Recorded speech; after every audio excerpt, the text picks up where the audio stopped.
एक बस रास्ते से गुजर रही थी। बस के पैसेंजर्स नींद में थे। ड्राइवर जैसे तैसे नींद रोकते हुए बस चला रहा था, लेकिन बस की स्पीड फास्ट थी। तभी बस ड्राइवर ने देखा कि एक कार दूर रास्ते के किनारे बाईं तरफ खड़ी है और बचे हुए रास्ते से बस तेजी से नहीं गुजर सकती थी। ड्राइवर को गुस्सा आया क्योंकि उसे बस की स्पीड कम करनी पड़ी और अगले स्टॉप पर पहुंचने के लिए बस को देरी होने लगी थी। बस उस कार के पास से गुजर रही थी। ड्राइवर को लग रहा था कि वो चिल्लाकर कार ड्राइवर को गाली दे, क्योंकि उसने कार किनारे से थोड़ी दूर रास्ते पर लगाई थी, लेकिन फिर भी जोर से हॉर्न मारकर मन ही मन गाली देते हुए ड्राइवर बस आगे ले आया। ड्राइवर तेजी से बस चलाने लगा। कुछ आधे घंटे बाद बस जंगल के रास्ते तक पहुंची। तभी ड्राइवर ने देखा कि एक आदमी रास्ते के बीचों बीच से भाग रहा है। उसकी पीठ पर एक बैग थी। ड्राइवर जोर जोर से हॉर्न मारने लगा ताकि वो आदमी रास्ते के बाजू हट जाए, लेकिन हॉर्न की आवाज सुन वो रुक गया और पलटकर बस को रोकने के लिए चिल्लाते हुए दोनों हाथ उठाकर हिलाने लगा। ड्राइवर को लगा कि वो आदमी मुसीबत में होगा, इसीलिए उसने बस रोक दी। बस रोकते ही कंडक्टर ने बस का दरवाजा खोल दिया। वो आदमी हाँफते हुए बस में चढ़ गया और चिल्लाते हुए बोला, जल्दी बस भगाओ, भगाओ वरना वो आ जाएगी। बस रुकने के कारण और उस आदमी के चिल्लाने के कारण पैसेंजर्स नींद से जाग गए। ड्राइवर उस आदमी की तरफ मुड़कर देख रहा था। तभी वो आदमी फिर से चिल्लाया, अरे भगाओ वरना वो सब लोगों को मार डालेगी। ये सुन ड्राइवर के साथ साथ बस के सभी लोग घबरा गए और बस ड्राइवर ने वहां से बस भगाई। क्या हुआ भाई साहब, आप इतने डरे हुए क्यों हो और आप किसके बारे में बात कर रहे हैं? कौन आएगी?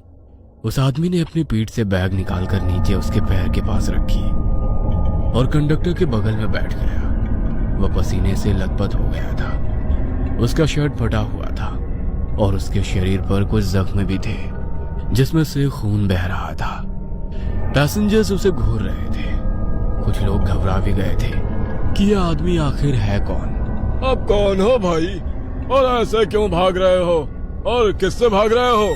वैसे उस आदमी ने बताना शुरू कर दिया, मैं सत्या हूँ। मैं पीछे वाले कलहरी गांव के रेलवे स्टेशन पर चौकीदार का काम करता हूँ। मेरा कुछ 5-6 दिन पहले कलहरी रेलवे स्टेशन पर ड्यूटी लगा था।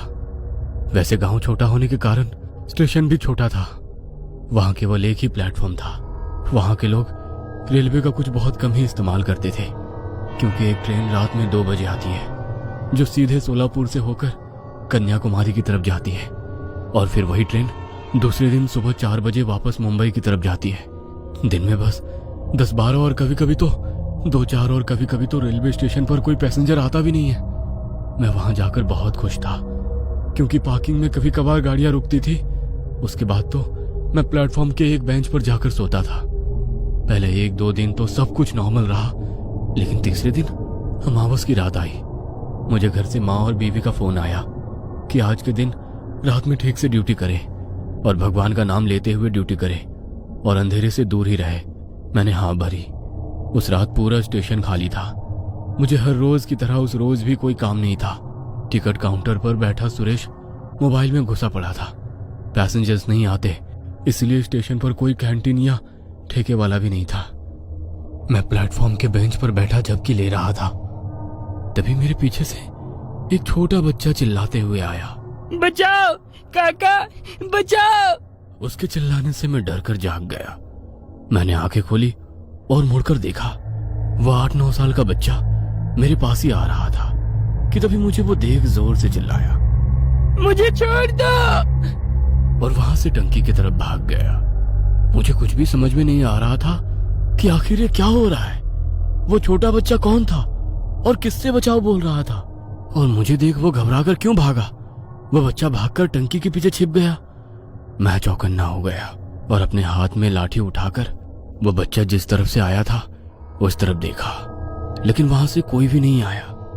कुछ देर उसी जगह पर ठहरा रहा। वह बच्चा उस टंकी के पीछे छुपकर जोर जोर से रो रहा था। मुझे उसकी चिंता सताने लगी, इसीलिए मैं टंकी के पास चला गया। टंकी के पीछे अंधेरे में वो छुपा हुआ था। मैंने टॉर्च चालू की और अंधेरे में टॉर्च की रोशनी में उस बच्चे को देखा और मेरे रोंगटे खड़े हो गए, क्योंकि वहां पर वो छोटा बच्चा तड़पते हुए पड़ा था। उसकी गर्दन किसी ने काट दी थी और उसका सर उसके कंधे पर गिरा पड़ा था। वो हाथ पांव हिलाते हुए तड़प रहा था। मैं डर गया और इधर उधर उस बच्चे पर हमला करने वाले को ढूंढने लगा और फिर वहां से पीछे हटते हुए टिकट काउंटर की तरफ भागा। सुरेश, सुरेश! मैं सुरेश के पास जाकर हाँफते हुए बोला, क्या हुआ? वहां पर टंकी के पीछे किसी ने छोटे बच्चे को गला काट कर मार डाला। क्या? हाँ, माँ कसम। रुक, बाहर आता हूँ। सुरेश ने कहा और वो टिकट काउंटर वाले रूम से बाहर आ गया। मैं उसे टंकी के पास तक ले गया। मेरी उसके पीछे जाकर उस बच्चे को देखने की हिम्मत नहीं हो रही थी, इसीलिए मैंने सुरेश को अकेले वहां जाने के लिए कहा। सुरेश घबराते हुए टंकी के पीछे गया। कुछ ही वक्त में वो टंकी के पीछे से बाहर आया और बोला, कहाँ है बच्चा? वही तो है, टंकी के पीछे खून से लथपथ पड़ा। उसकी गर्दन कट चुकी है और उसके कंधे पर पड़ी है। यहाँ कुछ भी नहीं है, आओ खुद आके देख लो। मैंने वहां जाकर देखा और मेरी आंखें फटी की फटी रह गई, क्योंकि वहां कोई भी बच्चा नहीं था, ना ही वहां कहीं खून की एक बूंद भी थी। वह देख में हक्का बक्का रह गया। अभी तो यही तड़प रहा था, अब कहाँ चला गया?